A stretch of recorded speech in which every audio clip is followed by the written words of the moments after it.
우리 함께 박수 치며 하나님을 노래하기를 원합니다.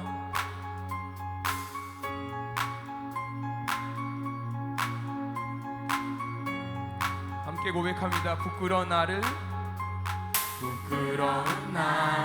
덮어주시고 환하게 빛나는 새 날을 주시네.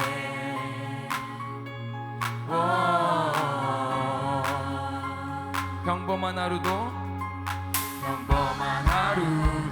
우리의 목소리도 당신의 나를 누리며 살아가네.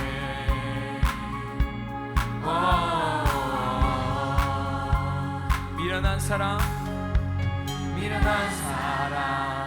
아버지의 유산 주의 사랑을 온 땅에 넘치고 당신의 나를 맞이한 우리를 통해 끝없이 흘러가네. 좋은 소식을 전하며 평화를 부르자. 아름다운 발을 가진 그대여, 당신의 날에 우리와 화평을 이루신 그의 사랑을 즐거이 부르자.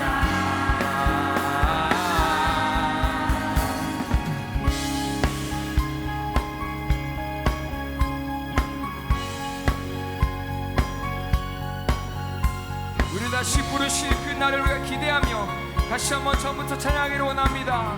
부끄러운 나를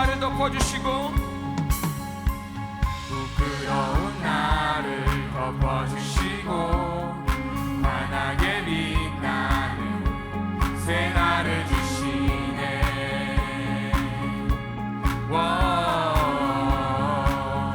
평범한 하루도 우리의 목소리도 당신의 나를 누리며 살아가네.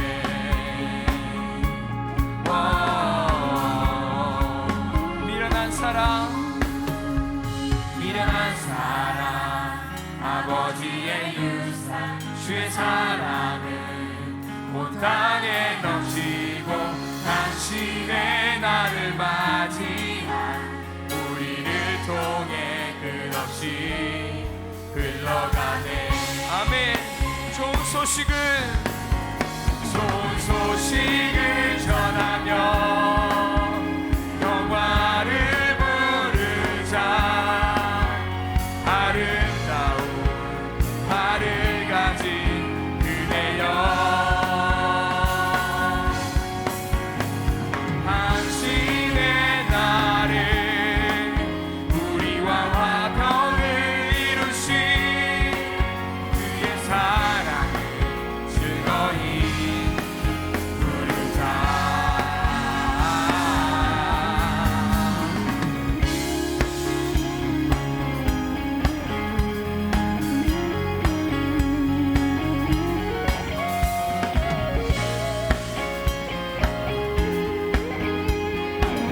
다시 한번 고백하기를 원합니다. 미련한 사랑 아버지의 유산 주의 사랑을 온 땅에 넘치고 당신의 나를 맞이한 우리를 통해 끝없이 흘러가네.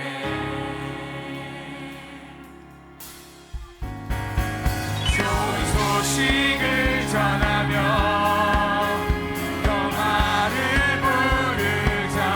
아름다운 발을 가진 그대여,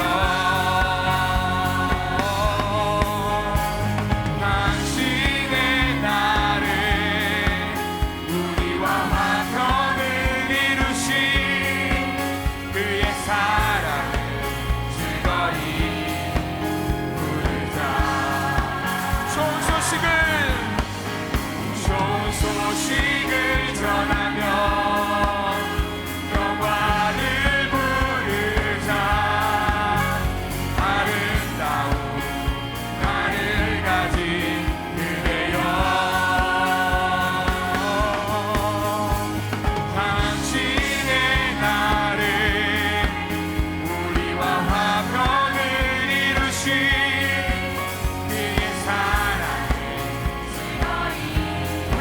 믿음으로 선포합니다. 좋은 소식을 전하며 영화를 부르자. 아름다운 나를 가진 그대여, 당신의 날에 우리와 화평을 이루신 그의 사랑을 즐거이 부르자. 우리는 기대하고 기도하며 기다리네. 주께서 이 땅 오시신 것을 우리는 기대하고 기도하며 기다리네. 주 예수 이름 높이 서리라.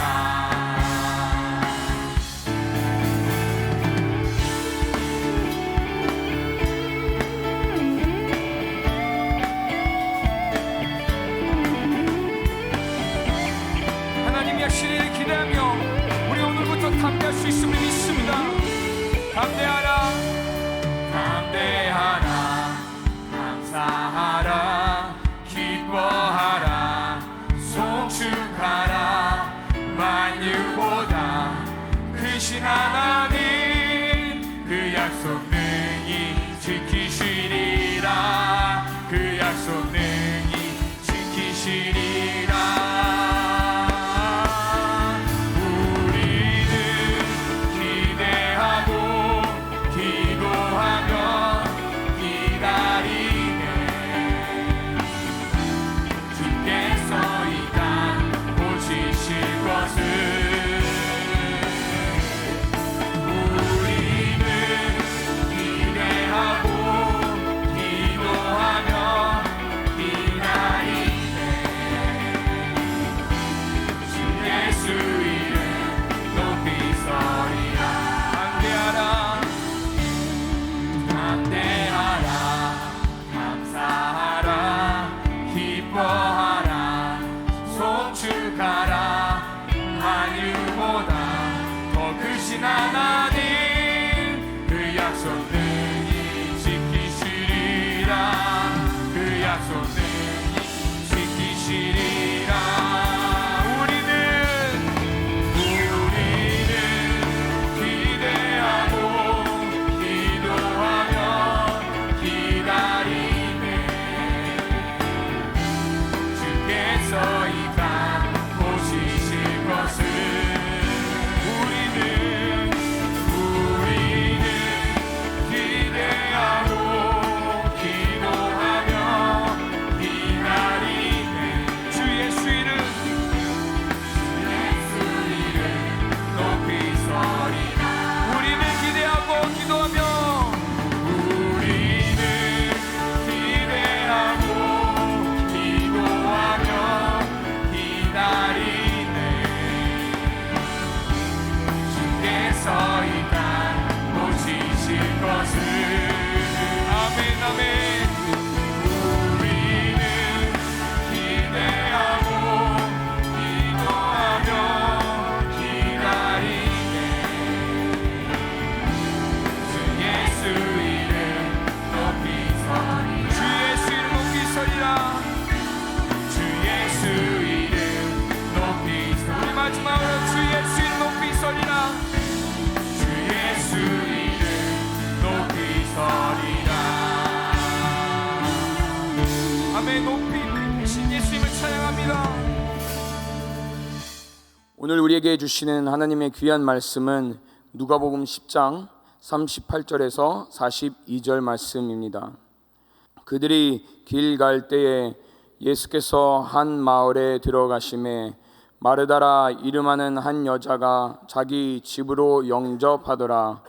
그에게 마리아라 하는 동생이 있어 주의 발치에 앉아 말씀을 듣더니 마르다는 준비하는 일이 많아 마음이 분주한지라 예수께 나아가 이르되 주여, 내 동생이 나 혼자 일하게 두는 것을 생각하지 아니하시나이까.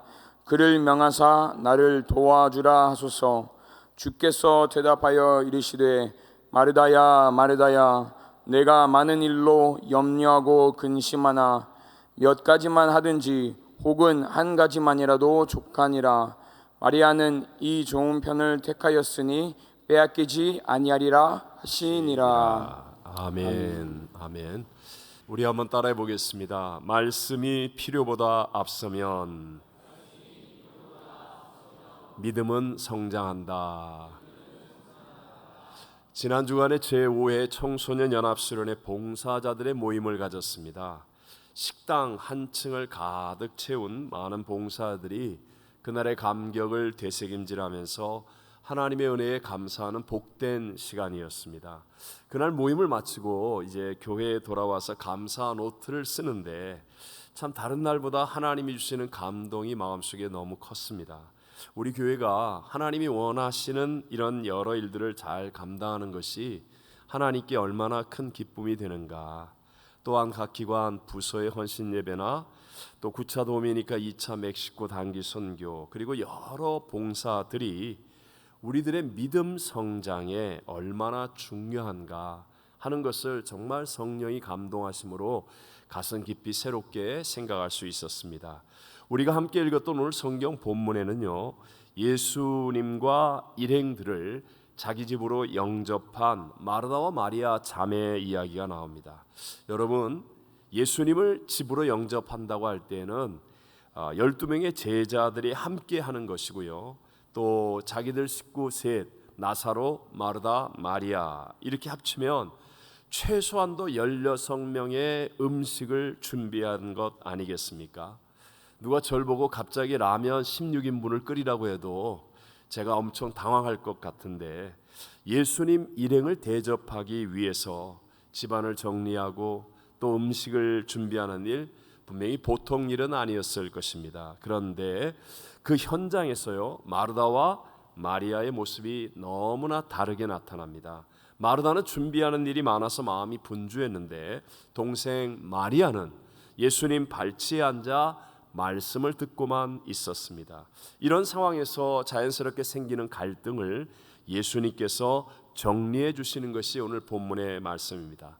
오늘 저는 이 본문으로 말씀이 필요보다 앞서면 믿음은 성장한다라는 제목을 가지고 어떻게 하는 것이 우리 믿음이 올바르게 성장하는 봉사의 태도인지 마르다와 마리아를 통해서 주시는 각각의 은혜를 함께 나누고자 합니다. 첫 번째, 마르다를 통해서 깨닫는 은혜입니다. 오늘 본문 38절에 보면 함께 한번 읽어볼까요? 마르다라 이름하는 한 여자가 자기 집으로 영접하더라. 여기 보니까 마르다의 집 이렇게 설명하고 있습니다. 그러니까 마르다가 나사로보다, 오빠 나사로보다 동생 마리아보다 경제권을 쥐고 있고 주도권을 가지고 있다라는 말이겠죠. 마르다는요, 성경에 모두 3번 나옵니다. 오늘 본문과 요한복음 11장 그리고 12장 이렇게 나오는데, 특징은 다 항상 열심히 있게 일하는 모습으로 등장합니다. 여우도 굴이 있고 공중에 새도 집이 있을 때 인자는 머리 둘 곳이 없도다, 이렇게 말씀하셨던 예수님은 바로 이 마르다의 집에 몇 차례 가셨습니다. 아마도 마르다의 열심 있는 섬김 때문에 예수님이 이 땅에서 유일하게 편하게 쉴 수 있는 곳이 아니었을까, 이렇게 우리가 생각하기도 합니다. 그런데 오늘 성경 본문에는요, 마르다의 봉사에 뭔가 점검해야 할 일이 있음을 우리에게 가르쳐주고 있습니다. 40절 전반절을 함께 읽어봅니다. 마르다는 준비하는 일이 많아 마음이 분주한지라. 아멘. 여러분, 분주하다는 것은 마음이 갈려서 찢겨 있고 어순해 있는 것을 나타내는 말 아닙니까? 마르다는 분명히 처음에 자기의 본 선양대로 최선을 다해서 잘 섬기려고 했었지만, 그러나 일을 하다 보니까 자기 뜻대로 잘 안 되는 것이 있었겠죠. 결국은 동생을 시비 걸어서 주님께 원망토로 하소연하기까지 하는 것이 오늘 본문에 나옵니다. 자, 이런 마르다의 잘못된 특징이라고 한다면, 봉사할 때 우리가 고쳐야 되는 특징이라면 바로 나 중심의 열심입니다. 어떤 열심이라고요? 나 중심의 열심. 나 중심의 열심. 여러분, 나 중심으로 내가 열심을 다하면 일이 잘 될 때는 아무 상관없습니다. 한데 내 생각대로 일이 안 될 때, 그러면 나의 힘으로 감당이 안 되니까 결국은 무너지는 것이요. 그런데도 불구하고 우리 사람들이 나 중심의 열심을 포기하지 못하는 것은 바로 모든 사람 안에는 스스로 하나님처럼 되려고 했던 죄성이 있기 때문에 그런 것입니다. 이 죄성은요, 언제나 모든 것의 중심이 내가 돼야 돼요. 그래서 나한테 좋으면 좋은 거예요. 오늘 에어컨의 온도가 나한테 좋으면 잘했다. 근데 내가 좀 몸이 안 좋아서 에어컨 온도가 너무 낮아, 나한테 추워, 그러면 어떤 놈이 이걸 관리하는 거야? 뭐 이런 식으로 매사가 나 중심이 되어지는 것이죠. 이 욕구가 우리 안에 다 있다는 거예요. 근데 놀랍게도 성경에서 나쁘다고 하는 것들은 바로 다 이 나 중심에서부터 시작되어 나온 데 되더라는 것입니다. 마르다 입장에서 보면 나를 중심으로 하는 그 나를 강조하는 열심은 보상 심리로 발전을 했습니다. 아니, 내가 이렇게 봉사하는데 주님도 나를 좀 도와주셔야지, 나한테 뭐 보상이 있어야 될 거 아니에요? 하면서 40절 끝부분에 보면 주님께 다 그를 명하여 나를 도와주라고 해야 되지 않습니까? 라고 말하는 거죠. 여러분, 신앙에서 보상 심리가 치명적인 독이 되는 이유를 여러분 분명히 아셔야 돼요. 보상 심리는요, 신앙을 거래로 오염시키기 때문에 그렇습니다. 뭐로 오염시킨다고요? 거래, 딜하는 것. 하나님과 내가 딜하게 되는 것. 보상 심리는 바로 이런 태도를 만들어내기 때문에 치명적으로 독이 된다는 거예요. 여러분, 하나님과의 관계는 오직 믿음으로 순종하는 것이지 내가 거래를 하거나 딜을 할 수 있는 게 아닙니다. 여러분, 거래, 딜을 한다는 것은 내가 판단하는 거 아닙니까? 내 자아로 판단해서 내가 생각해서 좋은 것을 선택하려는 것이죠. 내가 판단하고 내가 결정해야 하는 것이기 때문에 결국은 자기의 자아가 죽는 게 아니라 강화되어지는 거예요. 그러다 보니까 나를 뛰어넘는 하나님의 역사는 이루지를 못하는 겁니다. 항상 내 수준 아래만 있게 되는 것이죠.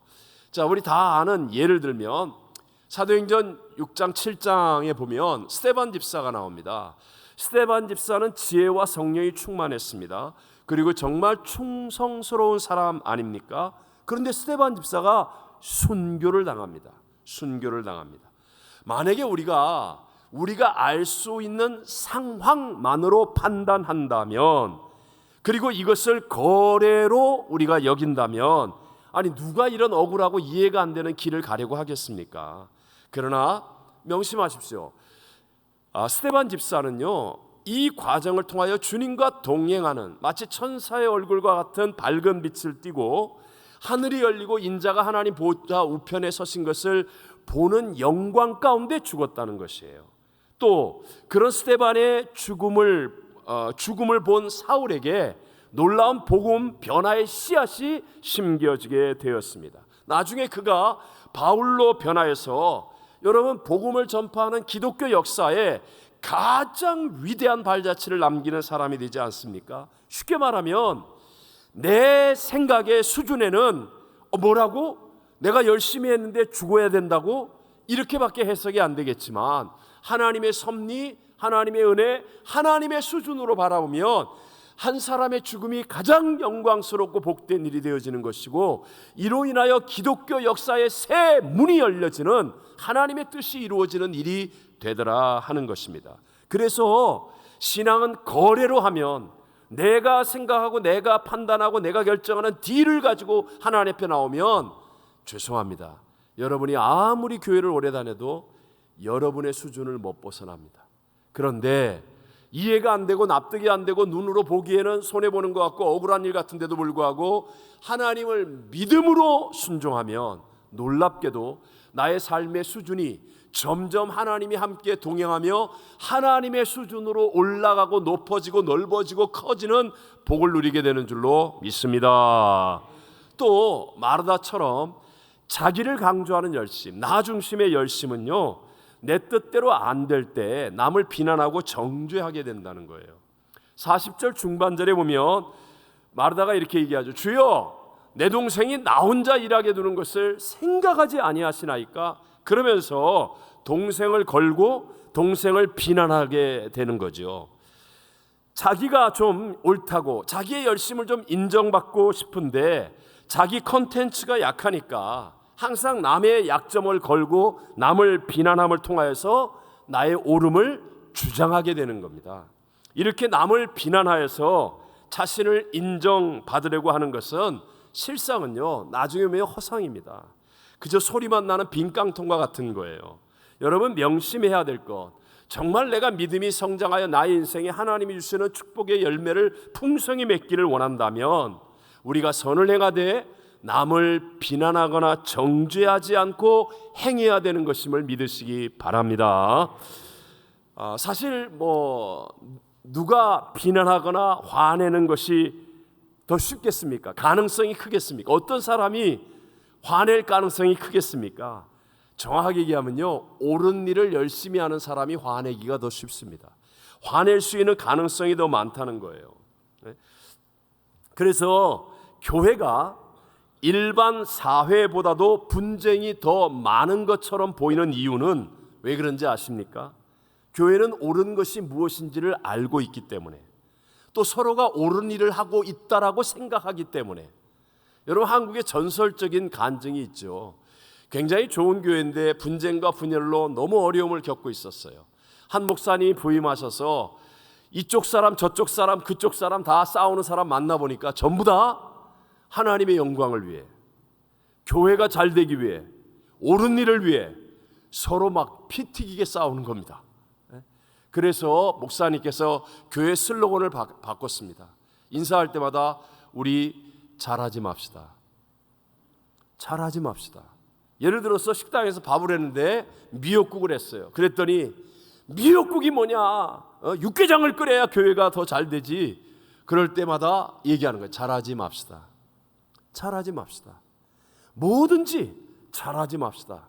잘하지 맙시다. 그랬더니요, 놀랍게 싸울 일이 없어지더래요. 그러면서 싸울 일이 없으니까 서로 밥 먹고 친해지고, 그러더니 놀랍게 교회가 부흥하기 시작하더라는 겁니다. 이건 실화입니다. 실화. 혹시 여러분 가운데 나도 나름대로 열심히 하고 있는데도 이상하게 주변 사람들에게 호응을 못 얻고 있다라는 생각이 드는 분이 있다면, 나도 모르게 내가 열심히 하면서 남을 찌르는 사람은 아닌지 돌아보셔야 합니다. 우리 교회 성도님들은 대부분이 다 정말 열심히 있는 분들이에요. 그래서 이것이 너무너무 하나님 앞에 좋은 것이고 축복인데, 그럼에도 불구하고 우리는 항상 나 자신을 점검해야 됩니다. 마귀는 옳은 일을 할 때도 놀랍게 역사하고 있기 때문입니다. 여러분, 옳은 말, 옳은 일을 할 때 더 겸손하고 더 사랑해야 함을 잊지 않게 되시기를 바랍니다. 자, 함께 성경 야고보서 1장 19절과 20절을 같이 읽어봅니다. 네, 사랑하는 형제들아, 너희가 알지니 사람마다 듣기는 속히 하고 말하기는 더디하며 성내기도 더디하라. 사람이 성내는 것이 하나님의 의를 이루지 못함이라. 아멘. 성경 말씀대로요, 하나님의 일 또는 교회에서 화를 내고 성내는 것은 무조건 잘못하는 겁니다. 어떤 옳음으로 포장을 해도, 어떤 이유로 갖다 대어도 무조건 잘못하는 거예요. 왜? 그것은 하나님의 나라를 이룬다, 이루지 못한다, 이루지 못하는 것이기 때문에 그렇습니다. 그러니까 여러분, 이렇게 생각하세요. 열심히 일하는 것을 100점이라고 해봅시다. 그런데 화를 내는 것은요, 마이너스 만점이에요. 마이너스 만점. 그러면 내가 정말 열심히 선을 행하는 거예요.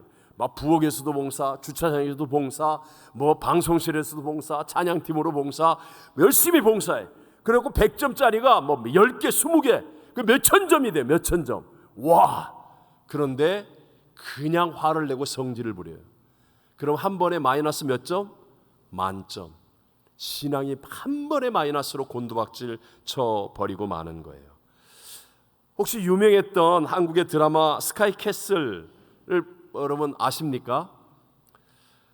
저만 알아요. 네. 근데 이 뭐 오래돼서 그런가? 이 드라마에서도 보면 잘하라고 화를 내는 거거든요. 부모가 자식한테. 근데 잘하라고 화를 내는 것이 가정을 지옥과 같이 만드는 것이고 자녀들을 쓰러지고 넘어지게 만든다라는 것을 우리에게 보여주잖아요. 여러분, 먼저 우리가 교회 안에서나 신앙은요, 화목하는 것, 사랑으로 하나 되는 것이 더 먼저이고 중요하다는 것을 잊지 않으시기를 바랍니다. 우리 교회 성도님들, 예를 들어 부엌에서 봉사합니다. 여러 활동으로 봉사합니다. 사실 우리 교회 식사 봉사는 제가 생각했을 때는 거의 천사 수준이에요.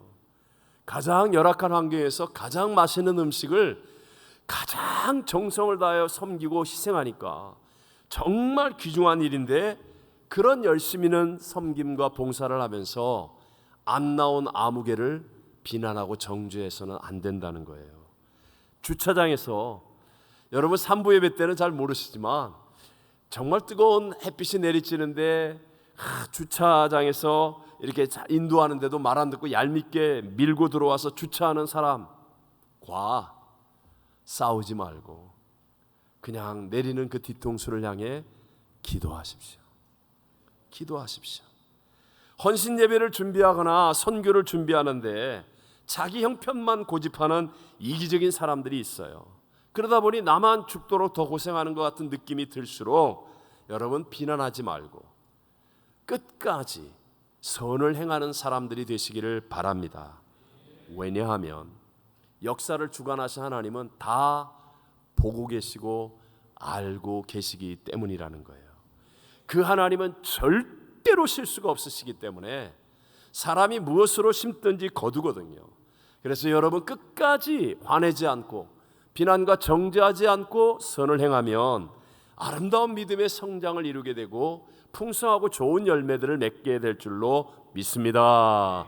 자, 41절을 같이 읽어봅니다.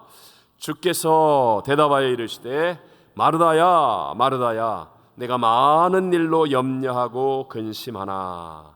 지금 막 열심히 하다가 그냥 동생 마리아를 걸고 원망투로 예수님께 말하고 있는 이 마르다를 향하여 예수님께서 두 번이나 이름을 부르시잖아요. 마르다야 마르다야. 근데 성경에서 예수님이 두 번 이름을 불렀을 때 나쁜 의미로 전해지는 것은 아무것도 없습니다. 쉽게 말하면 좀 더 친근한 마음으로 따뜻하게 위로를 하면서 뭔가를 전해주기 위해 이름을 두 번 부르는 거예요. 그러면서 마르다에게 너 지금 염려하고 근심하고 있다 라고 말씀하는 거예요. 이것은 예수님께서는요, 마르다가 열심히 있게 봉사하는 일, 그 일이 잘못됐다고 말씀하시는 게 아니라는 거예요. 그 일은 소중하고 아름다운 일인데 일하고 있는 너의 마음이 지금 잘못되었다, 근심하고 염려하고 있구나 라고 말씀하는 겁니다. 지금 우리가 살고 있는 세상은 각종 총기 사고, 인종 범죄, 전쟁 등 정말 사회 불안과 갈등 지수가 자꾸 너무나 높아가고 있지 않습니까? 이유가 무엇입니까? 내면 세계가 무너지고 있기 때문에 그래요. 내면 세계가. 우리 겉모양은 정말 발전을 이루고 세상이 화려하고 아름답게 변하고 있지만, 그런데 실상 우리의 속은 평안이 없고 기쁨이 없어요. 그러면 불안 지수가 높고 갈등 지수가 높아지는 거죠. 그렇다면 여러분, 겉으로 발전한 것, 화려하고 아름다운 것, 좋은 것들을 다 내다버리면 해결이 됩니까? 아니라는 거예요. 여러분, 겉으로 아름답고 좋은 것, 그거 누리는 게 잘못이 아니라는 거예요. 중요한 건 겉으로 화려하고 아름답고 좋아지고 발전할수록 나의 내면을 더 강하게 충만하게 채우는 것이 진짜 문제를 해결하는 길이라는 거죠. 우리는 지금 불공평한 세상에 살고 있습니다. 또 저와 여러분은 한 사람의 예외도 없이 다 불완전한 존재입니다. 그렇기 때문에요, 염려와 근심이 생길 수밖에 없는 현실은 내 힘으로 해결할 수가 없다라는 거예요. 그러나 이길 수 있는 길이 있는데 그것이 무엇이냐? 문제보다 크시고 대적보다 크시고 질병과 사망보다 크신 하나님을 믿는 믿음으로 나의 내면을 채우는 겁니다. 그러면 세상보다 큰 내면에 꽉 참이 있으면 내 외적인 변화가 어떤 변화가 일어나도, 내게 어떤 상황이 다가와도, 내가 어떻게 높아져도 무너지지 않는다는 거예요. 내 안에서부터 강건함이 생겨서 영혼이 잘된 같이 범사가 되고 강건해지는 복을 누리는 진짜 승리의 사람이 되어진다는 것이죠. 자, 이제 두 번째로 마리아를 통해 깨닫는 은혜입니다. 본문 우리 39절 말씀을 같이 한번 읽어보겠습니다. 그에게 마리아라 하는 동생이 있어 주의 발치에 앉아 그의 말씀을 듣더니. 자, 마리아는 어떤 모습입니까? 예수님을 집중하여 바라보면서 그의 발치에 앉아, 말씀이 잘 들리는 곳에 앉아 말씀을 듣는 일에 우선순위를 두고 있다는 거예요. 오늘날로 얘기하면 예배에 목숨을 거는 거죠. 예배의 성공을 먼저 이룬 믿음이라는 것입니다. 여러 학자들이 얘기했지만 이렇게 성경적으로 보면 사실 마리아는 별로 다른 잘하는 일이 없었던 것 같아요. 예수님이 가셨을 때 마리아가 음식을 만들면 거의 안 잡수셨던 것 같아. 예수님 오신다고 막 혼자 정리를 해도 이게 청소를 한 건지 안 한 건지 구별이 안 되는 정도. 뭐 그랬을 거라고 추정들을 해요. 그러나 마리아는요, 예수님께서 말씀을 전하실 수 있는 기회, 그게 결코 많지 않습니다. 우리 흔히 생각하기를 아무 때나 예배드리면 되지, 착각하지 마세요. 하나님의 은혜가 있는 예배가 내 생각대로 아무 때나 있을 것 같습니까? 그렇지 않다는 거예요. 마리아는 바로 그때를 놓치지 않는 사람. 그래서 주님 앞에서 예배와 말씀을 듣는 일에 목숨을 걸고 우선순위를 두어 성공한 사람. 그랬더니 주님께서는 그것을 빼앗기지 않을 것이라고 인정해 주시고 칭찬해 주시더라는 것이죠. 42절 뒷부분을 얘기하면 마리아는 이 좋은 편을 택하였으니 빼앗기지 아니하리라 하시니라 라고 말씀하고 있습니다. 유럽의 기독교가 무너지게 만든 게 자유주의 신학입니다.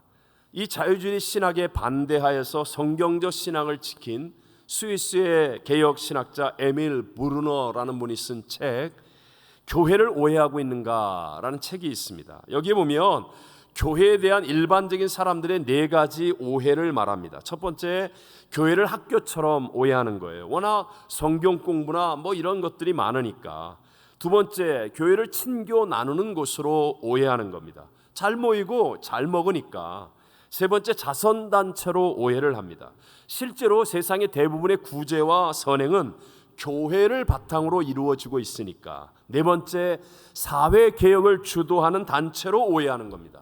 대부분의 나라들의 민주화 또는 사회개혁 운동이 교회가 앞장선 일들이었기 때문에. 물론 교회에서는 이 모든 일을 다 합니다. 그렇지만 여러분 명심하셔야 될 것, 이런 것들은 교회에게 맡겨진 여러 가지 사명들 가운데 하나이지 교회의 본질은 아니라는 거예요. 본질은 아니라는 것. 그렇다면 여러분, 교회의 본질이 무엇이라고 생각하십니까? 이렇게 얘기합니다.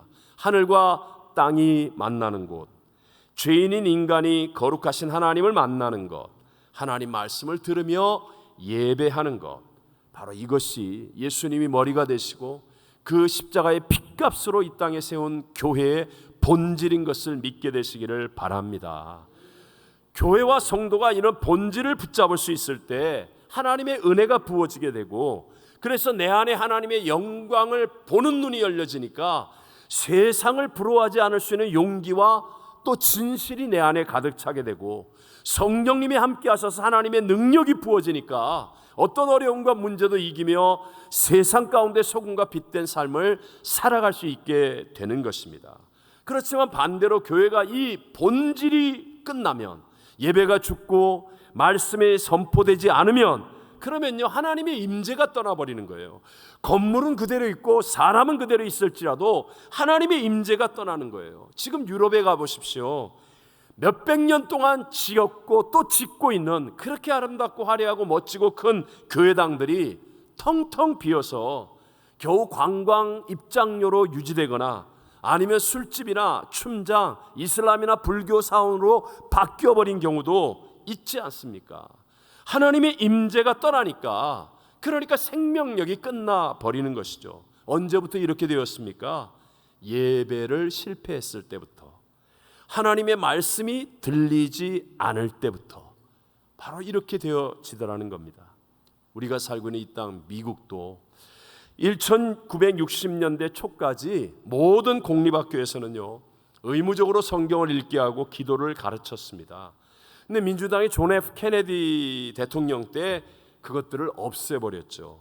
1962년 대법원에서 종교를 강요할 수는 없다라는 멋진 포장으로 이 모든 일들을 금지시켜 버렸습니다.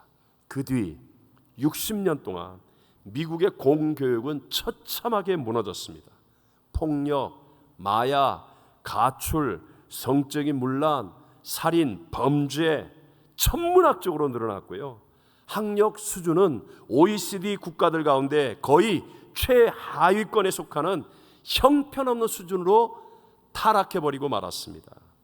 여러분, 우리의 인생에서도요, 예배를 없애버리면, 그리고 말씀을 지워버리면 뭔가 내 마음대로 막 할 것 같아. 오늘도 놀러 갈 수 있고, 뭐 아무거나 먹을 수 있고, 아무데나 아무엇이나 할 수 있을 것 같은 자유가 올 것 같지만 아닙니다. 여러분, 패닉이 옵니다. 패닉이. 뭘 해도 허무와 무의미와 갈등을 치우지 못하고 방향성을 잃어버리고 인생의 의미가 없어져 버리는 거예요. 당장에는 내 뜻대로 살 수 있는 것 같지만 무너지는 겁니다. 삶이 무너지는 거. 결국은 도적질을 당하고 죽임을 당하고 멸망을 당해버리고 수밖에 없다는 거죠. 지금도 하나님은 어떻게 우리를 살리십니까? 하나님은요, 말씀을 통해서 저와 여러분을 살리시는 것을 믿으시기 바랍니다. 그래서 희한하게 말씀을 들으면 마음에 평화가 와요. 나도 모르게 비전이 생깁니다. 나도 모르게 용기가 끓어오릅니다. 삶의 가치관이 바뀌어지는 경험들을 하게 됩니다. 보이진 않지만 말씀을 들을 때, 말씀을 붙잡을 때 무언가 영적인 하나님의 기운이 우리에게 임하여서 세상에 나아가 담대하게 나의 연약함, 부족함, 문제, 고통 이것들을 이기며 승리하는 삶을 살아갈 수 있게 되어진다는 거예요. 자, 여러분, 저와 여러분, 우리 인간은 누구의 형상과 모양대로 지어졌어요? 하나님의 형상과 모양대로. 비록 우리가 타락했지만 나름대로 우리에게 능력이 있습니다. 그래서 만물의 영장이라고 말하는 거예요. 그러나 그러한 인간의 능력으로는요, 죄, 가난, 저주, 질병, 다툼, 전쟁, 사망과 같은 이런 문제를 해결할 수는 없습니다. 하지만 말씀은 이런 것들을 이길 수 있는 하나님의 능력을 가져다 준다는 거예요. 그래서 누구든지 어떤 나라이든지 어떤 자연환경, 어떤 어려움, 어떤 패배 가운데 있을지라도 하나님의 말씀을 듣고 그 말씀을 붙들고 순종하면 놀랍게 하나님의 능력을 체험하게 되는 것입니다. 인생이 바뀌고 나라가 바뀌고 나의 삶이 바뀌어서 가치 있고 보람된 삶을 살아갈 수 있게 된다는 것입니다. 자, 보십시오. 구약의 다니엘은 유다라는 나라가 망했습니다. 그래서 바벨론 제국의 포로로 끌려갑니다. 그런데도 불구하고 다니엘은 세상적으로도 똑똑한 소년이었기에 그 포로로 끌려간 바벨론 왕궁에서 교육을 받게 되는데요, 그때 우상에게 바쳐진 고기를 먹지 않겠다고 신앙을 고백하고 결단합니다. 그러니까 환관장을 비롯해서 난리가 난 거예요. 네가 고기 안 먹고 너 잘못되면 다 죽어, 큰일 나, 안 돼. 그런데도 불구하고 다니엘은 하나님 말씀을 붙잡았습니다. 그리고 열흘 동안 시험해 보자고 말합니다. 그 결과가 무엇입니까? 함께 우리 다니엘서 1장 20절 읽어볼까요? 그 지혜와 총명이 온 나라 박수와 술객보다 10배나 나은 줄을 아니라. 아멘. 바벨론 제국이에요. 어마어마한 세계를 제패하는 대단한 나라에 수많은 인재들이 있었습니다. 그런데 그 소년의 지혜와 총명이 온 나라 안에 있는 박수와 술객보다 무려 몇 배나? 10배나 10배나 나은지라. 믿으시면 아멘.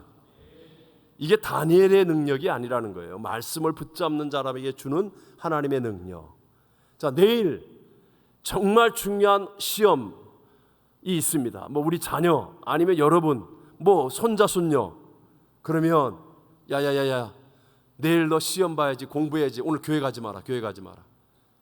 그러면 그 아이가 조금 공부해서 자기 능력으로 조금 잘 볼 수 있을지는 모르겠습니다. 그런데 여러분이 진짜 위대한 인물을 만들려면 너 내일 중요한 시험 있지? 오늘 예배 잘 들으라. 교회 가서 하나님 말씀을 똑바로 들어라. 안 돼 엄마 나 시험 공부해야 돼. 안 돼 아빠 나 오늘 거기 가야 돼. 그럼 반쯤 죽여서 끌고 나오는 거예요.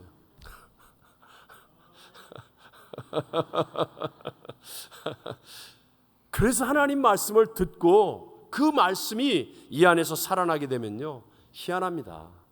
정말로 내 능력을 뛰어넘는 하나님의 지혜와 총명이 우리 자녀들에게 임하여서 뭐 당장 시험 봐서 100점 맞는다 그런 건 아닐지 모르지만, 그러나 시간이 지나면 지날수록 세상의 사람보다 10배나 뛰어난 인물로 세워지게 될 줄로 믿습니다. 우리 예수님의 제자들 12명 가운데 7명이 갈릴리 바다 어부 출신이잖아요. 그들이 배를 타고 갈릴리 바다를 지나가는데 바람과 물결이 너무 거세서 고난당하고 있을 때 캄캄한 밤 사경에 예수님께서 물 위로 걸어오시는 거예요. 자, 당시의 전설에는 이 밤중에 풍랑 속에 유령을 만나면 다 죽는다. 그러니까 물 위로 걸어오니까 유령인가 보다. 제자들이 다 두려워서 무서워하고 있는데 베드로가 나섭니다. 주여, 만약에 주시거든 나로 명하여 물 위로 오라 하소서. 그러니까 예수님 말씀하는 거예요. 오라! 그 오라고 하시는 말씀을 붙들고 베드로가 배에서 뛰어내립니다. 그리고 정말 물 위로 걸어갑니다. 근데 가다 보니까 워낙 바람 소리가 세요. 워낙 물결이 크게 쳐. 그래갖고 예수를 바라보고 맨 처음에는 그냥 뭐에 붙잡힌 듯 말씀에 붙잡혀서 걸어갔는데 예수님이 안 보이고 바람이 보이고 파도가 보이니까 그냥 물속에 빠져드는 거예요. 근데 예수님이 그를 건져주시면서 왜 의심하느냐, 믿음이 적은 자요. 자, 그러나 여러분, 비록 베드로가 빠졌지만, 하지만 베드로는요 자기의 이성과 경험과 능력의 한계를 뛰어넘는 물 위를 걷는 하나님의 능력을 체험했어요, 안 했어요? 체험했다는 거예요. 실패했다 할지라도 물 위로 걷게 하시는 하나님의 능력을 한번 경험하는 것이 중요한 거예요. 그래서 베드로는요 비록 약해서 3번이나 부인하고 저주하고 도망쳤지만 능력을 체험한 사람이기 때문에요 돌아오는 겁니다. 통곡하고 회개하고 돌아오는 거예요. 부르짖어 기도할 수 있는 사람이 되어지는 것입니다. 오늘도 마찬가지죠. 여러분, 교회 생활하면서 신앙생활하면서 하나님 능력을 체험해야 됩니다. 응답이 무엇인지를 알아야 합니다. 그럼 하나님의 능력을 체험하는 원동력이 무엇입니까? 다른 데 있지 않아요. 그게 바로 말씀이라는 것입니다. 뭐라고 여러분? 말씀. 그래서 하나님의 말씀이 내 안에 들어오게 하는 거예요. 말씀은 곧 하나님이시니라 했잖아요. 말씀이 육신이 되어 우리 가운데 거하시니 은혜와 진리가 충만한 예수 그리스도라고 얘기했지 않습니까? 그래서 말씀이 내 안에 들어오지 않으면, 교회 와서 나 교회 30년 다녔어요, 50년 다녔어요, 100년 다녔어요, 내가 교회에서 이것도 했어요, 저것도 했어요, 내가 이 교회에 이런 것도 하고 저런 것도 하고 내가 직분이 뭐고, 그게 나쁘다는 얘기가 아니라 그런 것만을 가지고 있으면 본질이 없는 빈깡통이라니까요. 그런 것으로 하나님의 능력이 많은 게 아니라 말씀을 붙들고 순종했더니 정말 하나님은 살아계시구나, 하나님의 능력을 체험한 사람이 되는 것, 이 사람이 바로 정말 믿음의 성장을 이루고 위대한 하나님의 수준까지 점점 성장하는 복을 누리게 될 줄로 믿습니다. 자, 보십시오. 마르다는요 뭐 동생이나 오빠와 비교할 수 없고 다른 어떤 사람들과 비교할 수 없을 정도로 남들보다 아주 열심히 있었어요. 열심히. 하지만 그래봤자 자기 불태움의 수준이에요. 자기 수준 안에서 열심히 하는 겁니다. 자기 생각, 자기 능력의 한계 안에 머무를 수밖에 없는 거예요. 거기에 비해서 자, 말씀을 듣고 있었던 마리아 아까 얘기했죠. 뭐 여러 가지 별 볼 일 없는 부분들이 많다고. 그런데 놀랍게도 마리아는 말씀을 듣고 난 다음 기독교 역사에 가장 위대하다고 말할 수도 있는 한 가지 일을 행합니다. 함께 요한복음 12장 2절과 3절을 읽어보겠습니다. 거기서 예수를 위하여 잔치할세 마르다는 일을 하고 나사로는 예수와 함께 앉은 자 중에 있더라. 마리아는 지극히 비싼 향유 곧 순전한 나드 한 근을 가져다가 예수의 발에 붓고 자기 머리털로 그의 발을 닦으니 향유 냄새가 집에 가득하더라. 아멘. 죽은 지 나흘이 되어 썩어 냄새나는 나사로가 예수님께서 나사로야 나오라 말씀하실 때 살아서 일어났죠. 그래서 온 동네 사람들이 모여 잔치를 하는 거예요. 여전히 마르다는 열심히 일합니다. 좋은 겁니다. 근데 아까도 말씀드렸지만 예수님 발치에 앉아 말씀을 들었던 마리아는 어떻습니까? 그가 어떤 것보다 더 위대한 하나님의 역사를 이루는 거예요. 처녀에게 있어서 당시의 유대 처녀에게 있어 가장 중요한 필요가 있다면 그것은 시집갈 이 혼숙감을 준비하는 겁니다. 그게 비싼 향유 기름 같은 것을 준비하는 거거든요. 절대적으로 필요한 것입니다. 값을 매길 수 없을 만큼 소중한 것인데도 불구하고 이것을 마리아는요, 예수님의 십자가 죽음을 예비하는 그 행위로 그 발에 붓고 모든 사람의 자존심이라고 말하는 머리털로 예수님의 발을 씻겨드립니다. 예수님이 십자가를 질 수 있는 위로, 정말 위대한 하나님의 기름 부으심의 역사가 바로 이 마리아를 통해서 일어나게 된 것이었습니다. 여러분, 우리에게도 필요가 있습니다. 어떤 사람은 새벽 예배 나가려고 알람을 딱 켜놨는데 알람이 따르릉 따르릉 떼굴떼굴 아니면 일어나 임마 뭐 별소리를 다 해. 그런데도 불구하고 잠을 더 자야 하는 필요가 있어요. 필요가 있어서 어제 말씀을 들으면서 나도 새벽 기도해야지 한 결단이 자기의 필요에 의해서 무너지는 거예요. 어떤 사람은 주일날 예배를 가야 되는데 꼭 만나야 할 사람이 생깁니다. 사업상 필요해요. 자기 필요 때문에 하나님이 내게 주신 말씀이 제쳐집니다. 내가 정말 하나님 앞에 온전한 예물을 드리려고 준비했는데 정말 꼭 필요한 거예요. 자녀가 필요해서 아니면 다른 일에 필요해서 필요가 생겨서 하나님의 말씀보다 내 필요가 앞섭니다.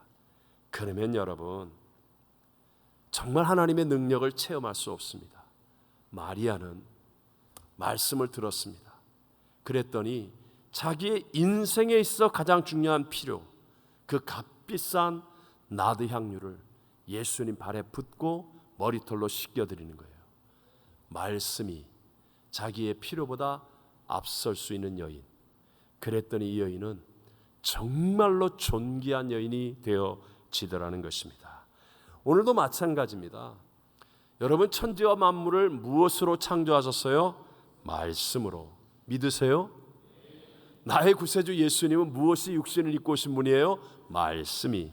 장차 우리를 심판할 것이 뭐라고요? 하나님의 말씀입니다. 그렇다면 여러분, 말씀이 나의 필요보다 앞서야 되지 않습니까? 말씀이 나의 필요보다 앞서는 우선순위를 딱 붙잡으면 그러면 놀랍게도요, 반드시입니다. 반드시 하나님의 능력을 체험하게 됩니다. 그래서 내 믿음이 성장하는 그 기쁨과 즐거움을 누리는 거예요.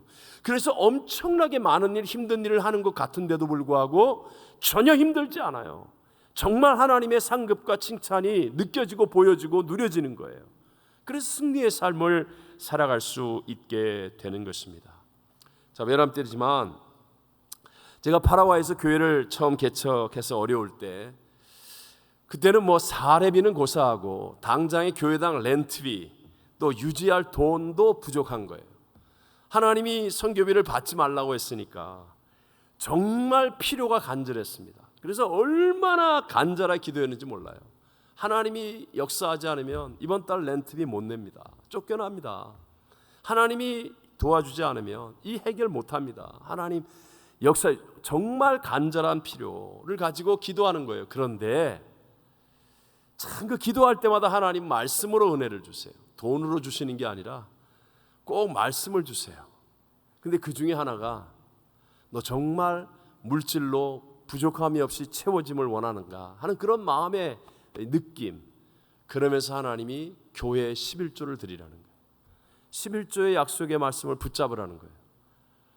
세상에 지금 렌트비도 안 되고 교회 유지도 안 되고 아무것도 없는데 11조를 선교를 위해서 드리라는 게 말이 됩니까? 몇 명 안 되는 성도들이 다 절 보고 아유 참으라고, 그러지 말라고, 뭐 다 반대. 그런데 이래도 안 되고 저래도 안 될 건데 솔직히 해서 이래도 어렵고 저래도 어려운 거예요. 그래서 먼저 말씀을 붙잡기로 결심했습니다. 말씀을 붙들고 교회 11조 했어요. 나보다 어려운 사람은 그때 없었어요. 거기에 선교비 보냈어. 선교비. 또 우리 성도들은요, 주일 장사가 사실은 매출의 상당 부분을 차지합니다. 왜냐하면 토요일 주일 관광객들과 장사하시는 분들이 와서 물건을 사가는 거니까 주일 장사가 엄청나게 중요하거든요. 그래서 그때 당시에 그 지역에 있는 모든 교회가 다 저녁 예배를 드렸어요. 주일 예배를. 근데 안 된다. 주일 성수에 대한 하나님의 약속의 말씀을 우리는 지켜야 된다. 그래서 오전 예배 드렸어요. 가장 중요하고 소중한 시간을 하나님께 드린다. 주일날 문 닫고 우리 하나님 앞에 안식하고 예배 드린다. 욕 많이 먹었습니다. 교회 안 다니는 사람들한테도 욕 먹었습니다. 젊은 놈이 와가지고 객기 부린다고 그러고 별소리 다 들었습니다. 그러나 여러분, 정말이에요. 처음에는 이런저런 핍박도 받았고 눈물도 흘렸고 했지만 시간이 지나면 지날수록 정말 놀랍게 하나님이 역사하시는 능력을 체험하는 거예요. 교회가 체험하고 성도들이 체험하고 정말로 그 작은 지역의 그 개척한 교회가 중남미 전체에서 상상하지 못하는 어마어마한 하나님의 일을 감당할 수 있는 능력들이 부어지게 되더라는 것입니다. 오늘도 마찬가지예요. 혹시 이 자리에서 산부 예배 드리는 분들 가운데 나는 지금 내 능력의 최대치를 발휘하고 있는데 그런데도 늘 벽을 만나고 어려움을 만나고 점핑이 안 되고 힘들다고 생각하는 분 계십니까? 아니면 나 봉사 열심히 해요 목사님, 그런데도 불구하고 왜 이렇게 성장이 안 되고 왜 이렇게 나는 정체되어 있는 듯한 답답한 마음으로 신앙생활을 해야 됩니까? 라고 하신다면 여러분, 정말로 말씀을 나의 필요보다 먼저 앞세워 우선순위로 붙들게 되시기를 바랍니다. 순종하게 되시기를 바랍니다. 하나님만이 내 인생을 점핑시킬 수 있습니다. 내가 조금 열심히 하는 것은 내 능력에서 조금 더 나은 삶을 사는 거예요. 우리 교회 그래서 나오는 거 아니에요. 오늘 교회 가서 예배드리고 좋은 말 들었더니 내가 컨디션이 좋아져서 일주일 동안 조금 더 나은 삶을 살더라. 이런 거 하려면요, 그냥 집에서 드라마 보세요. 집에서 놀기나 하세요. 운동이나 하세요. 그런 정도가 아니에요. 하나님의 능력. 지난주에 우리 동영상 봤잖아요. 우주와 만물을 창조하신 능히 하지 못하실 이 없는 하나님의 능력을 체험하는 것이 예배고 우리의 믿음이 되어야 할 줄로 믿습니다. 그러기 위해서는요, 내 필요보다 하나님의 말씀을 우선순위로 먼저 붙드는 거예요. 이게 모험처럼 보일지 모르지만 아닙니다. 절대로 실수가 없으신 하나님이십니다. 하나님은 살아계시며 역사를 주관하십니다.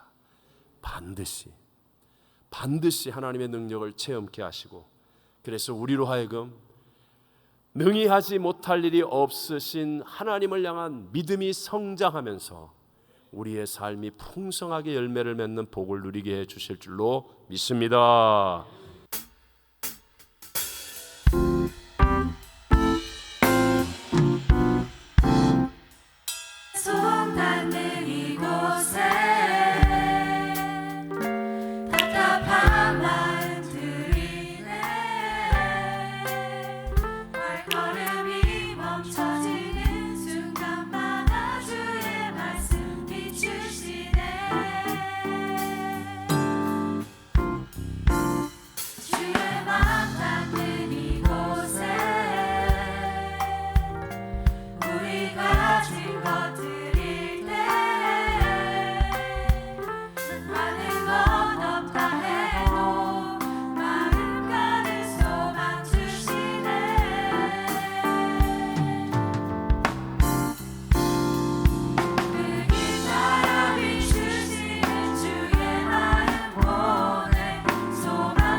지금은 우리 구주 예수 그리스도의 무한하신 은혜와 하나님 아버지의 영원하신 사랑하심과 보혜사 성령 하나님 충만케 하심이 하나님을 예배하며 하나님의 말씀이 나의 필요보다 더 우선순위로 앞서는 삶을 살 것을 결단하며 돌아가는 사랑하는 모든 성도들 위해, 열방을 품고 중보기도하는 선교지와 선교사님들 위해 영원토록 함께 계실지어다. 아멘.